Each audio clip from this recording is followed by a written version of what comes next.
गुरु भाई बहन, मैं एक कथा सुनाने जा रही हूँ। इस कथा को पूरा सुनिए और रहस्य जानिए। आधी नहीं, आधी सुनने में शिव गुरु का अपमान होती है, पूरा सुनने में ज्ञान होती है। इसलिए कथा को पूरा सुनिए और रहस्य जानिए। हर हर महादेव, घर घर महादेव। गुरु भाई बहन, एक राजा थे, और एक रानी थी। तो राजा साहब का पत्नी इस दुनिया से चल बसी थी और उनका एक संतान थी, एक कन्या थी और एक पुत्र था। दो संतान था, एक कन्या और एक पुत्र, दो संतान। तो दो संतान और उसको जो पत्नी था बेचारी थी जो चली गई इस दुनिया से। तो राजा साहब के दबाव आने लगा कि राजा साहब आप दूसरा शादी कर लीजिए। आप क्यों नहीं शादी करते हैं? आपका दो संतान है, यदि शादी कर लेते तो कितना अच्छा रहता। राजा साहब बोले ठीक है, कर लेंगे। राजा साहब दूसरे शादी के लिए सोच लिए और दूसरा शादी कर लिए। जब रानी आई घर में तो अपने सौतेला बेटा और सौतेली बेटी को बहुत लाड प्यार करती थी, बहुत अच्छे से इसका ख्याल रखती थी। सौतेली बेटी के बिना और सौतेला बेटे के बिना भोजन नहीं करती थी। जब सौतेला बेटा और बेटी भोजन कर लिया करती थी तो ही वह भोजन करती थी, ऐसे भोजन नहीं करती थी। और सारा लोग इसके बड़ाई करते थे कि राजा साहब दूसरी शादी किए हैं, वो बहुत अच्छी आई है रानी। राजा साहब के दूसरी पत्नी बिना बच्चे को भोजन नहीं करती है, उसके बच्चे को नहाना धोना कपड़ा सब फीच फाच सब करती है और बच्चे को तेल उल लगा देती है, पाउडर कर देती है, काजल कर देती है। बहुत अच्छी रानी है, बहुत लोग बड़ाई करते थे। लेकिन इस रानी को जब एक संतान हो गया तो अपना संतान को आगे ये दोनों का बच्चा का भोजन तक भी नहीं देने लगी, भोजन भी नहीं देती थी और बिल्कुल नहीं चाहती थी कि मेरे पास ये बच्चा आए, हमेशा डांटते रहती थी। धीरे धीरे एक संतान और हो गया राजा का, एक कन्या। तो पहले से एक कन्या और एक पुत्र, फिर से एक कन्या एक पुत्र, चार संतान हो गया। दो कन्या दो पुत्र, दो हो गया तो दो दो चार हो गया। जब चार हो गया तो राजा साहब परवरिश करते थे अच्छे से, अपना बच्चे को कोई गलत व्यवहार नहीं करते थे, चारों के साथ एक ही देखते थे। राजा साहब का तो चारों पुत्र पुत्री थी, तो राजा साहब कैसे गलत नजरिया देखते। लेकिन ये जो रानी थी वो रानी दोनों बच्चे को सूखी रोटी, फटे पुरान कपड़े, अपने बच्चे को उदाहरण, बच्चे को जूठन ऐसे करके खिलाया करती थी। ये राजा साहब को जो पहली पत्नी थी वो भगवान के पूजा किया करती थी, भगवान के पूजा करती थी और शिव गुरु का पूजा करती थी, जाप करती थी, चर्चा करती थी। तो भगवान अच्छे लोगों के ही जगह लगा देते हैं, बुरे लोग होते हैं उन्हें लिए थोड़ा समय से जाते हैं वो भगवान के पास, लेकिन जो अच्छे लोग होते हैं वो बहुत समय से पहले चले जाते हैं। तो उसी तरह वो रानी भी इस दुनिया से चल बसे थे। जब वो बड़े हो गए दोनों बच्चा भाई बहन, तो भाई बहन को सूखी रोटी, बासी खाना, फटी पुरान कपड़ा ऐसे करके रानी पहनाती थी। सारे लोग राजा को दुसते थे, राजा साहब आप ऐसा क्यों करते हैं, अपने बच्चे को इस प्रकार क्यों देखते हैं, अपने बच्चे को नहीं देते हैं कपड़ा अच्छा, पता नहीं बच्चे लोग कहता है खाना पीना भी माँ नहीं देती है। राजा साहब बोलते थे अपने पत्नी को, लेकिन पत्नी नहीं सुनती थी, कभी भी राजा को बात नहीं मानी। धीरे धीरे दोनों बच्चे बड़े होने लगे तो घर के सारी काम अपने बेटा और बेटी, सौतेला बेटा और सौतेली बेटी से करवाती थी और भोजन ऐसे करके देती थी। लेकिन ये क्या करता था, दोनों भाई बहन चुपके से कुछ भी मिलता था तो वो खा जाता था, अपना पेट में भोजन पूरा कर लेता था। माँ गुस्सा हो जाती थी, नाराज हो जाती थी। एक दिन अपने पति से बोली,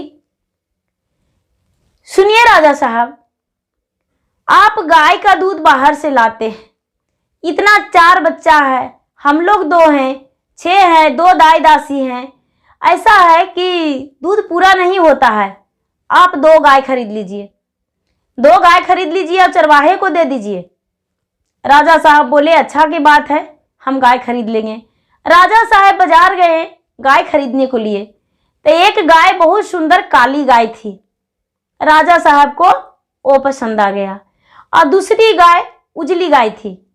दोनों गाय राजा साहब खरीद कर ले आए और खूंटे से लगाकर बांध दिए।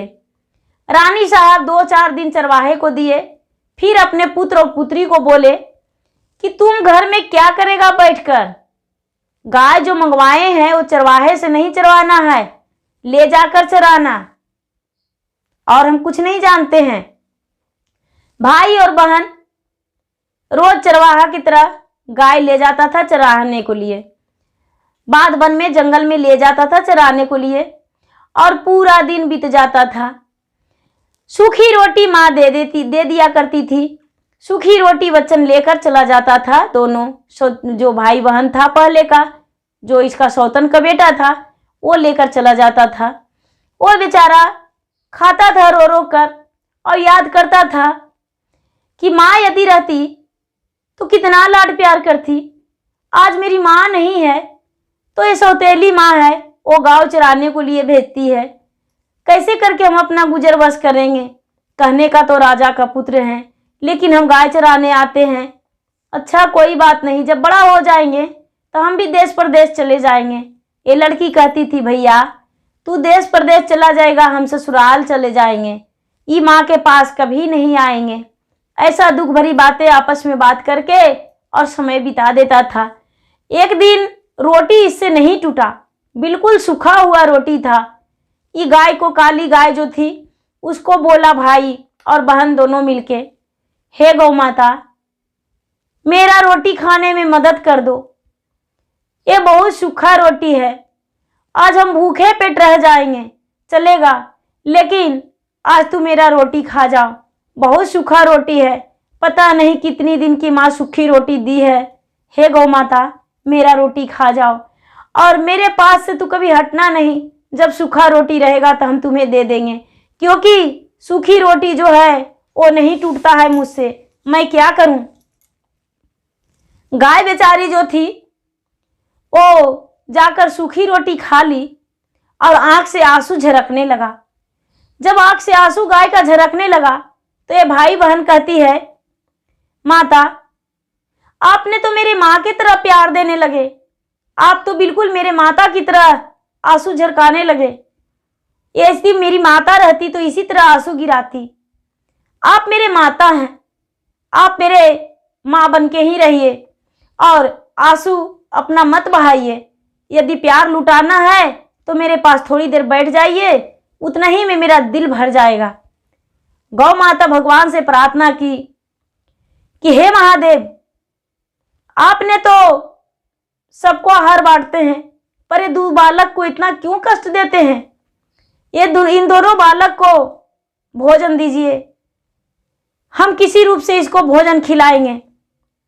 भगवान गौ माता को पुकार सुन लिए, गौ माता को पुकार सुन लिए। गौ माता ने क्या किया कि भोजन दी और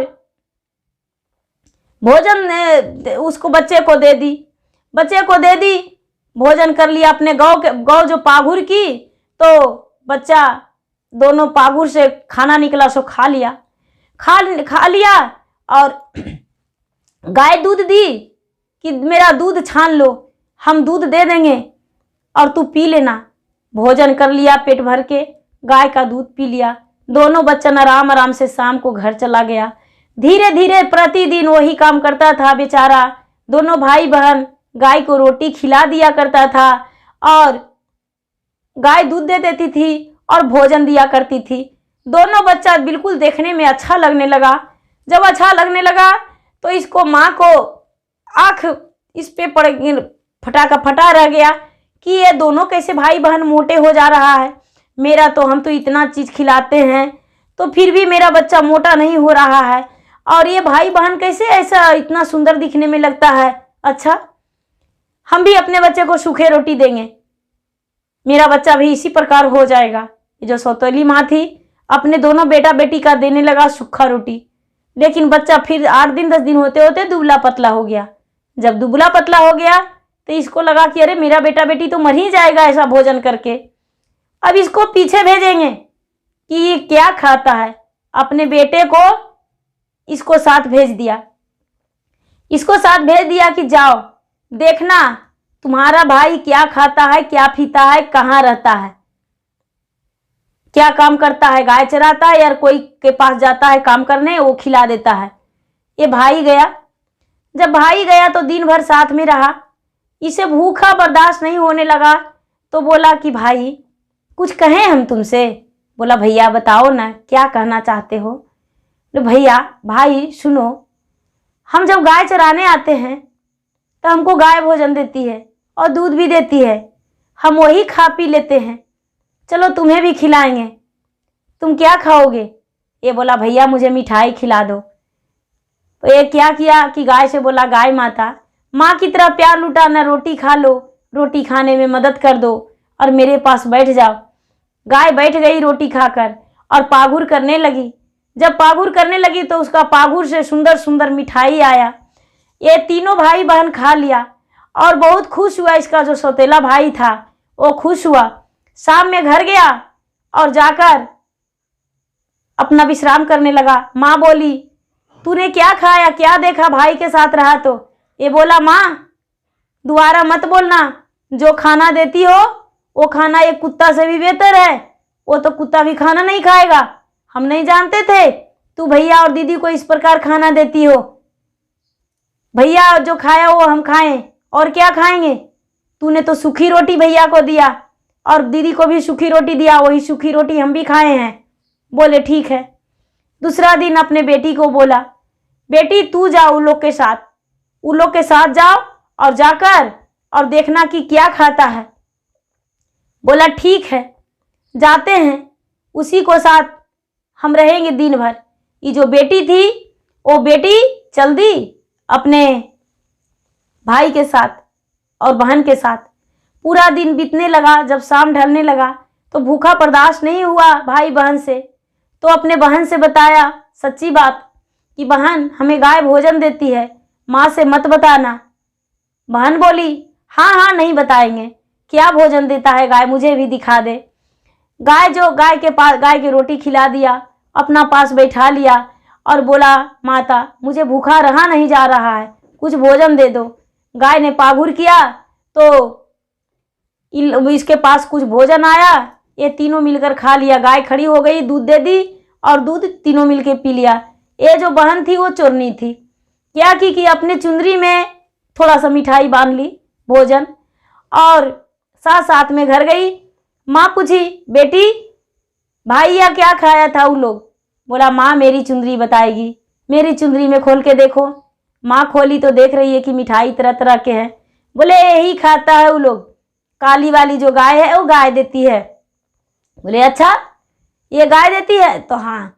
बोले कि अच्छा कोई बात नहीं, इसका रास्ता भी हम लगा देंगे। और रानी जो थी वो जाकर पलंग पे सो गई। पलंग पे सो गई और पूरा जोर जोर से चिल्लाने लगी और जो वैद्य जी थे उसको बोल दी कि वैद्य जी आप बोलिएगा, राजा साहब आपके पास जाएंगे आपको खोजने। तो आप पहले बता दी थी वैद्य जी को कि राजा साहब आपके पास आएंगे, डॉक्टर साहब राजा साहब वैद्य जी, तो आप बोलिएगा कि रानी साहब गाय के मांस खाएंगे, काली वाली गाय के, तब रानी साहब ठीक हो जाएंगे। बोले ठीक है और कुछ पैसे धरा दिया रानी वैद्य को और वो जाके सो गई पलंग पे और चिल्लाने लगी। जब शाम में राजा साहब आए, रात्रि में आए तो बोले क्या हुआ। तो बोले कि मेरा जान नहीं बचेगा राजा साहब, आज तो मेरा जान व्याकुल हो रहा है, लग रहा है मेरा प्राण आ रहा है जा रहा है, पता नहीं किसी का नज़र लग गया है। राजा साहब बोले रानी साहब ऐसे कैसे बोलते हैं। बोले नहीं राजा साहब मेरा जान नहीं बचेगा। राजा साहब वैद्य जी के पास गए, वैद्य जी को बुला के लाए। वैद्य जी देखे, बोले राजा साहब, रानी साहब गाय के मांस खाएंगे, और जो काली गाय है उसको मांस खाएंगे तब रानी साहब बिल्कुल ठीक हो जाएंगे। राजा साहब क्या किए कि सुबह हुआ तो ये दोनों जो भाई था, भाई बहन, वो गाय लेकर चला गया था चराने को लिए। एक कसाई को बुलाया और कसाई को बुलाकर बोला कि कसाई भाई मेरा गाय को काट दो। गाय चरा वहां जाके बोला कि जाने दो इस गाय को, गाय काटने वाला है, गाय को कटवा कर माँ को खिलाएंगे, तुम्हारा माँ बहुत बीमार है कल से ही। बोला अच्छा हम समझ गए, कल बहन आई थी मिठाई खाई, इसी वजह से माँ बीमार पड़ गई। कोई बात नहीं, अपने गाय से बोला, गाय के गले में लिपट के कि माँ अब तूने तो इस दुनिया से जा रही हो, अब हम क्या करेंगे, कैसे जिएंगे, कौन मेरा सहारा बनेगा, तू तो मेरी माँ थी, एक माँ मर गई दूसरी माँ जिंदा हुई, तो बताओ अब हम कैसे जिएंगे। दोनों बच्चा लटके हुए वापस घर आ गया।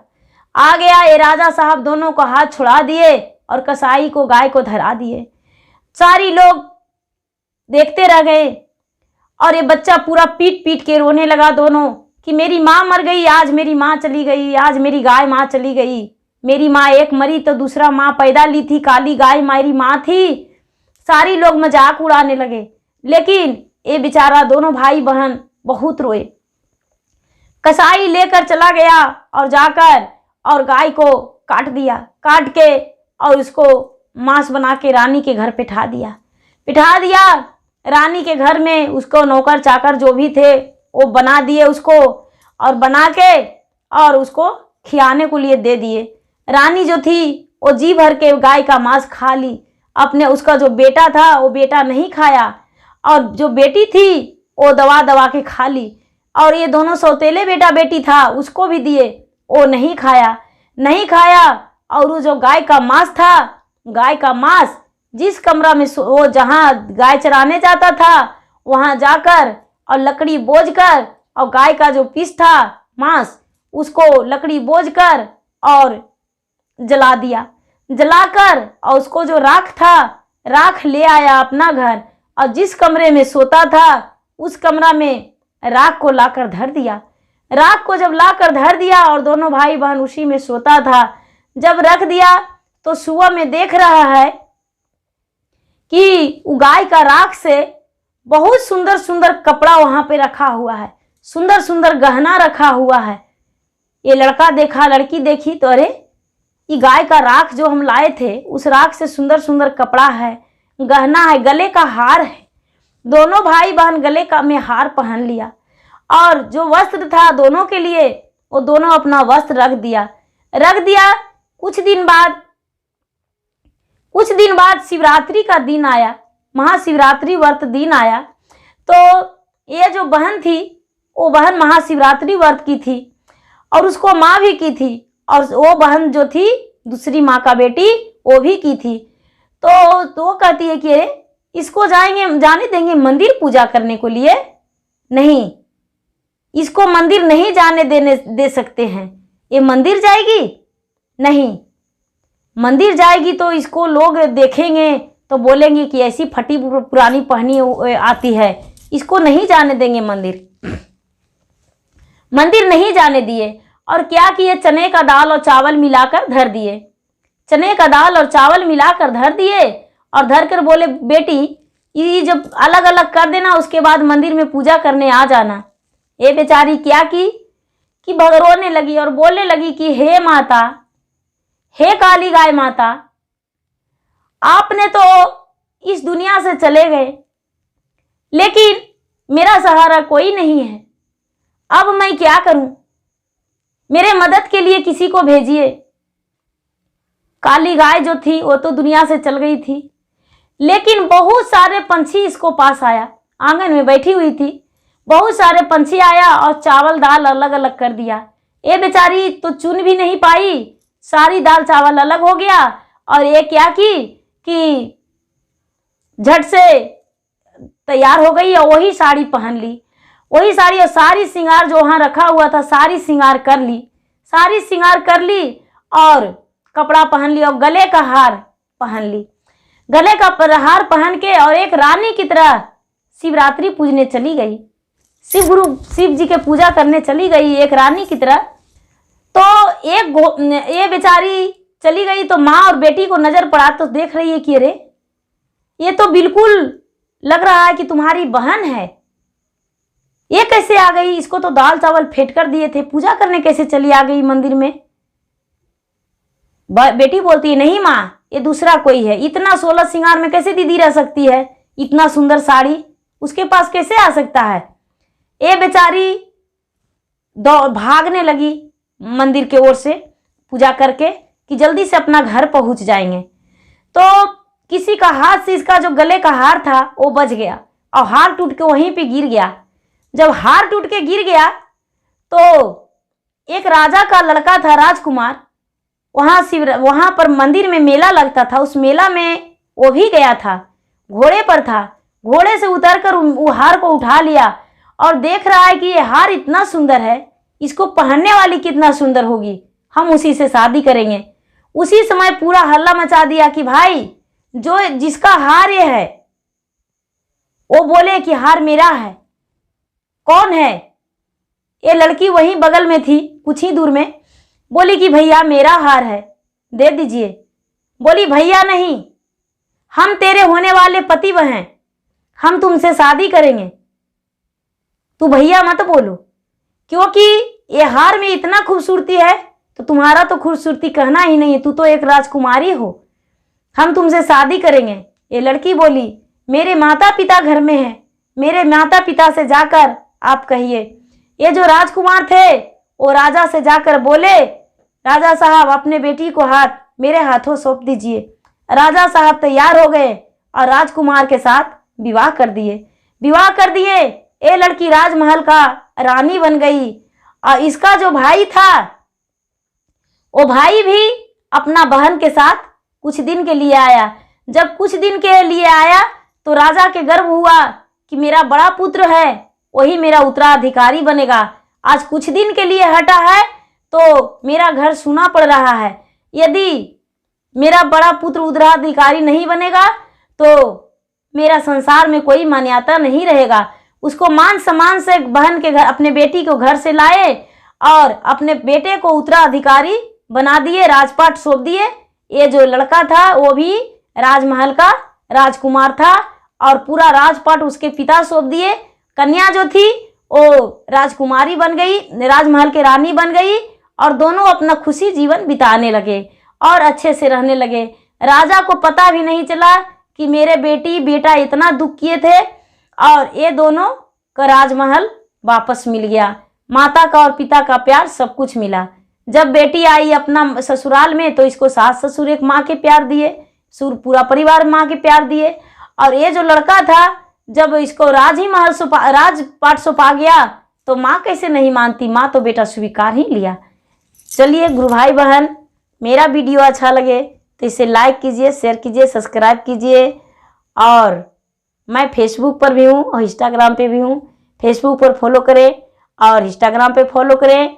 हर हर महादेव, घर घर महादेव।